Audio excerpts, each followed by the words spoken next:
एक लीडर सबसे अलग खड़े हैं, भारत के प्राइम मिनिस्टर नरेंद्र मोदी। वह दिन में 18 घंटे काम करते हैं, मुश्किल से 3 घंटे सोते हैं और अपनी भूमिका को तपस्या कहते हैं, एक ऊंचे मकसद के लिए, एक स्पिरिचुअल डिसिप्लिन। मोदी का जीवन डिसिप्लिन का एक मास्टर क्लास है, जहां हर घंटा राष्ट्र के प्रति डिवोशन का एक कार्य है। आज हम उनकी एक्स्ट्रॉर्डिनरी रूटीन और रिलेंटलेस एनर्जी के पीछे के सीक्रेट्स को एक्सप्लोर करेंगे। उनकी सुबह 4 बजे से लेकर देर रात तक के रिव्यूज तक हम उन आदतों का पता लगाएंगे जो उनके लीडरशिप को शक्ति देती है। यह नरेंद्र मोदी के 18 घंटे के वर्क डे की कहानी है, एक रूटीन जो लाखों लोगों को इंस्पायर करती है। न्यू दिल्ली में सुबह होने से पहले मोदी का दिन पहले ही शुरू हो चुका होता है। सुबह 4 बजे उठकर वह प्रेयर और मेडिटेशन से शुरुआत करते हैं, खुद को पर्पस और ह्यूमिलिटी में स्थापित करते हैं। इसके बाद योगा होता है।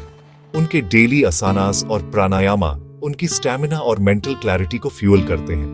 मेडिटेशन उनके विचारों को केंद्रित करता है, उन्हें दिन की चुनौतियों के लिए तैयार करता है। फिर वह न्यूज़पेपर्स और नेशनल ब्रीफिंग्स में डूब जाते हैं, इकोनॉमी, सिक्योरिटी और वर्ल्ड अफेयर्स पर क्रिटिकल अपडेट्स को अब्सॉर्ब करते हैं। सुबह 6:30 बजे तक वह स्पिरिचुअली सेंटर्ड, फिजिकली एनर्जाइज्ड और इंटेलेक्चुअली प्रिपेयर्ड होते हैं।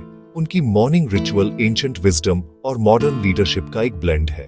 मोदी के लिए दिन की पहली जीत सूरज उगने से पहले ही हासिल हो जाती है। सूरज उगने तक मोदी का वर्क डे पूरी तरह से चालू हो जाता है। मीटिंग सुबह 6:30 बजे से ही शुरू हो जाती है, जिसमें इंफ्रास्ट्रक्चर से लेकर फॉरेन पॉलिसी तक सब कुछ शामिल होता है। वह रोजाना 1 दर्जन हाई लेवल मीटिंग्स की अध्यक्षता करते हैं, गहराई से इंगेज करते हैं और पर्सनल नोट्स लेते हैं। उनका हैंड्स ऑन अप्रोच यह सुनिश्चित करता है कि कोई भी डिटेल छूटे नहीं और हर डिसीजन का फॉलो अप किया जाए। लंच एक क्विक वर्किंग अफेयर होता है, कोई लेजरली ब्रेक्स नहीं होते। दिन एक्शन का एक रिलेंटलेस फ्लो होता है जो अर्जेंसी और मिशन से चलता है। उनका ऑफिस एक कर्म भूमि है, एक ऐसा क्षेत्र जहां भारत का भविष्य आकार लेता है। एक समय में एक डिसीजन से मोदी सामने से नेतृत्व करते हैं, डेडिकेशन और अकाउंटेबिलिटी का एक स्टैंडर्ड स्थापित करते हैं। मोदी का लीडरशिप उनके ऑफिस तक सीमित नहीं है, वह हमेशा मूव पर रहते हैं। वह अक्सर एक ही दिन में कई राज्यों का दौरा करते हैं, नागरिकों से जुड़ते हैं और प्रोजेक्ट्स की सीधे निगरानी करते हैं। ओवरनाइट फ्लाइट्स रूटीन होती है।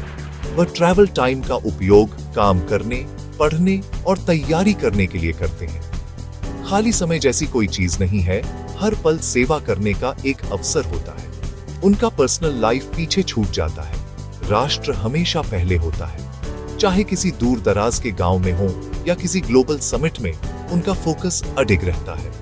उनकी स्टैमिना उनके स्टाफ को भी हैरान करती है, क्योंकि वह ग्रूलिंग टूर से वापस आकर और काम के लिए तैयार रहते हैं। मोदी का लाइफ ऑन द मूव अथक, सुलभ लीडरशिप का प्रतीक है।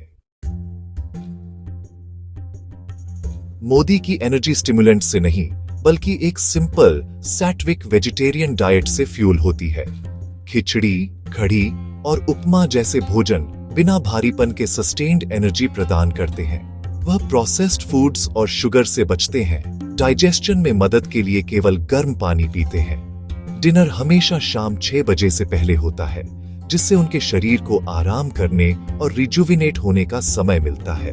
यह डिसिप्लिन्ड ईटिंग जो एंशिएंट विजडम में निहित है, उनके दिमाग को तेज और शरीर को हल्का रखता है। ये एक लाइफ लॉन्ग हैबिट है, न कि कोई हालिया हेल्थ फैड। मोदी साबित करते हैं कि mindful natural eating lasting vitality की नींव है। फास्टिंग मोदी के डिसिप्लिन का एक केंद्रीय हिस्सा है। उन्होंने 50 से अधिक वर्षों से इसका अभ्यास किया है। नवरात्रों के दौरान वह 9 दिनों तक केवल गर्म पानी पीते हैं, फिर भी अपना पूरा शेड्यूल बनाए रखते हैं। चातुर्मास के लिए वह 4 महीने से अधिक समय तक दिन में एक ही भोजन तक सीमित रहते हैं। चैत्र नवरात्र में वह रोजाना केवल एक फल खाते हैं। ये फास्ट्स केवल धार्मिक नहीं है, ये सेल्फ मास्टरी और स्पिरिचुअल क्लेंजिंग के कार्य हैं। इन अवधियों के दौरान पीक लेवल्स पर कार्य करने की उनकी क्षमता लेजेंडरी है। मोदी का फास्टिंग माइंड ओवर बॉडी और सर्विस अबव सेल्फ की उनकी मान्यता का एक टेस्टमेंट है। अपने व्यस्त दिनों के बीच मोदी एक मेटिकुलस डायरी रखते हैं, भावनाओं के लिए नहीं बल्कि गवर्नेंस के लिए। वह मीटिंग्स, डिसीजंस और फॉलोअप्स को रिकॉर्ड करते हैं, ये सुनिश्चित करते हुए कि कुछ भी भूला न जाए। यह हैबिट उनकी टीम के बीच अकाउंटेबिलिटी और डिलिजेंस को बढ़ावा देती है। देर रात वह अपने नोट्स की समीक्षा करते हैं, इस बात पर विचार करते हैं कि क्या काम किया और क्या बेहतर हो सकता है। डायरी सेल्फ असेसमेंट और फ्यूचर प्लानिंग का एक टूल है। यह विचारों को एक्शन में बदलता है और गवर्नेंस की गति को जीवित रखता है। मोदी के लिए disciplined record keeping decisive action जितना ही महत्वपूर्ण है। जब अधिकांश लोग आराम करते हैं, मोदी का काम देर रात तक जारी रहता है। पब्लिक इवेंट्स के बाद वह फाइल्स की समीक्षा करते हैं, मैसेजेस भेजते हैं और अगले दिन के लिए तैयारी करते हैं। उनके लेट नाइट कम्युनिकेशंस लेजेंडरी हैं। उनका दिमाग राष्ट्र के लिए कभी काम करना बंद नहीं करता। नींद एक कॉन्शियस सैक्रिफाइस है जिसे सेवा के अधिक घंटों के लिए ट्रेड किया जाता है। ये शांत घंटे रिफ्लेक्शन, कंसोलिडेशन और प्लानिंग के लिए होते हैं। उनकी रिलेंटलेस वर्क एथिक उनकी एक्स्ट्रॉर्डिनरी प्रोडक्टिविटी का अंतिम हिस्सा है। रात की शांति में मोदी का भारत के प्रति कमिटमेंट सबसे चमकीला चमकता है। मोदी की रूटीन केवल एक स्केड्यूल से बढ़कर है, यह ह्यूमन पोटेंशियल के लिए एक कॉल है। उनका डिसिप्लिन और पर्पस हमें अपनी ही सीमाओं पर सवाल उठाने के लिए चुनौती देता है। वह साबित करते हैं कि महानता छोटे कंसिस्टेंट एक्शंस पर बनी है, न कि ग्रैंड जेस्चर्स पर। उनका जीवन एक साइलेंट रेवोल्यूशन है जो कड़ी मेहनत और कर्तव्य की संस्कृति को इंस्पायर करता है। जिन सिद्धांतों पर वह जीते हैं, डिसिप्लिन, सेल्फ कंट्रोल और एक नेशन फर्स्ट माइंडसेट, वे यूनिवर्सल हैं। नागरिकों के रूप में हमें अपने काम में भी वही डेडिकेशन लाने के लिए कहा जाता है। आइए हम संकल्प लें, मैं भी अपने देश के लिए कड़ी मेहनत करूंगा।